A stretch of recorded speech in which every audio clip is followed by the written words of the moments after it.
네, 열랑열랑 정치부 김민지 기자와 함께합니다. 첫 번째 주제 보겠습니다.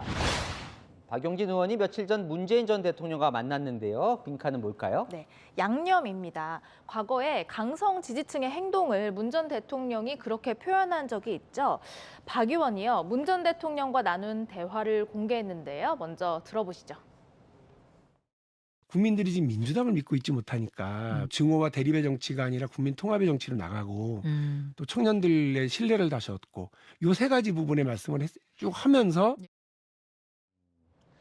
저기서 증오와 대립은 민주당 내 상황을 이야기한 걸까요? 네, 정치인이 증오의 씨앗을 뿌리면 지지자들 사이에서는 굉장하게 돼버린다면서 당내 좌표 찍기, 문자 폭탄 등 갈등과 분열 상황에 대해서 걱정했다, 이렇게 전해지는데요. 네, 그래서 과거 양념 이야기가 다시 소환이 된 거군요. 맞습니다. 문 전 대통령은 지난 2017년 대선 후보 당시에 자신의 지지층의 과격한 행위에 대해서 경쟁을 흥미롭게 만들어주는 양념 같은 것이다, 이렇게 말해서 상대 후보들에게 비판을 받았습니다.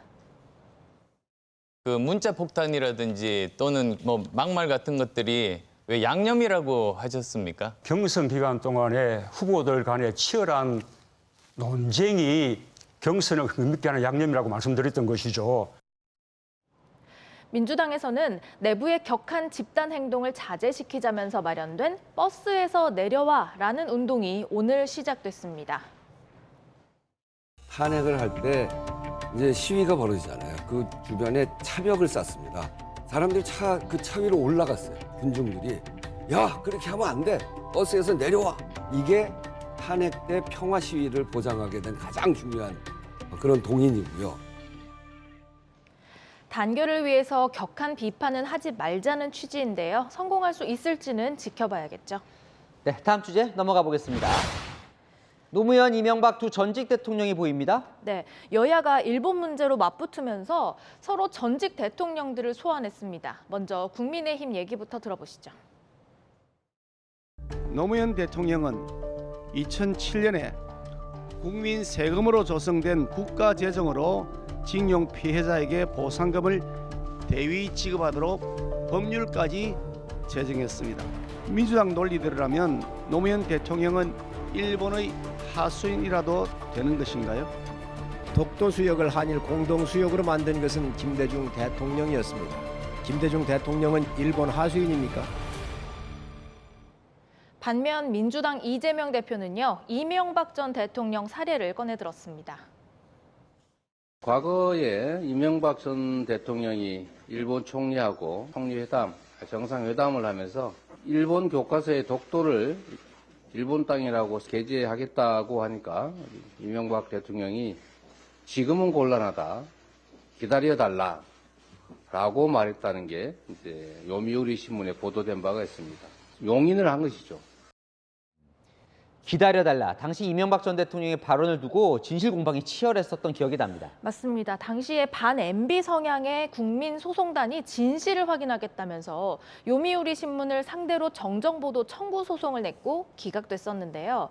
당시 국민소송단의 법률 대리를 맡았던 사람이 바로 이 대표였습니다. 이번에는 이 대표가 정상회담 때 이 독도 위안부 문제가 테이블에 올랐다는 일본 측 보도를 확인하겠다면서 다시 이명박 전 대통령을 소환한 겁니다. 네, 주제 하나만 더 보겠습니다. 이틀에 한 번 꼴, 이건 뭘까요? 네, 바로 대통령의 영빈관 사용 횟수인데요. 오늘 민주당이 문제 제기한 내용부터 보고 오시죠. 작년 12월부터 지난달까지 3개월간 무려 41일 동안이나 사용 신청을 했더라고요. 국민품으로 돌려주겠다라고 분명히 말씀을 하셨는데 원칙도 기준도 없이 수시로 사용하고 있는 그런 상황을 말씀드리고 졸속 이전에 대해서 지금은 인정하십니까? 졸속 이전이라고 전혀 생각지 않습니다. 네, 그러시겠죠. 알겠습니다. 장관님이 무슨 죄가 있겠습니까? 위에서 이전한다는데 그럼 따라야 되겠죠. 3개월간 41일이면 이틀에 한 번 꼴 맞네요. 네. 맞습니다.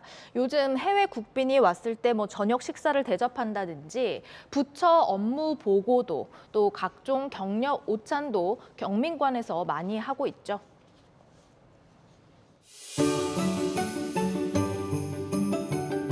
월드컵의 성과도 대단했지만 관계없이 저와 우리 국민에게 여러분들은 월드컵 우승팀. 이렇게 많은 응원해주신 덕분 너무 감사드린다는 말씀 드리고 싶고,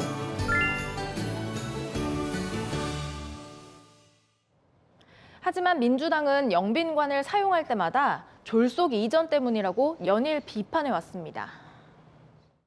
싫다고 나갈 땐 언제고 다시 청와대 영빈관인가 보따리 장사 떴다방입니까? 대책 없이 대통령실을 이전하고 뻔질나게 청와대를 드나드는 윤석열 대통령의 자가당착에 한탄을 금할 수 없습니다.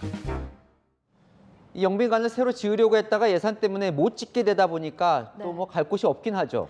네, 대통령실 관계자는요, 현실적으로 이 영빈관만한 곳을 찾기가 어렵다고 하더라고요.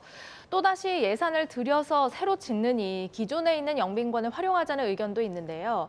야당은 국민들의 청와대 관람이 제한된다고 주장하니까 명확한 사용 기준을 정하는 것도 괜찮아 보입니다. 네, 지금까지 여랑야랑이었습니다.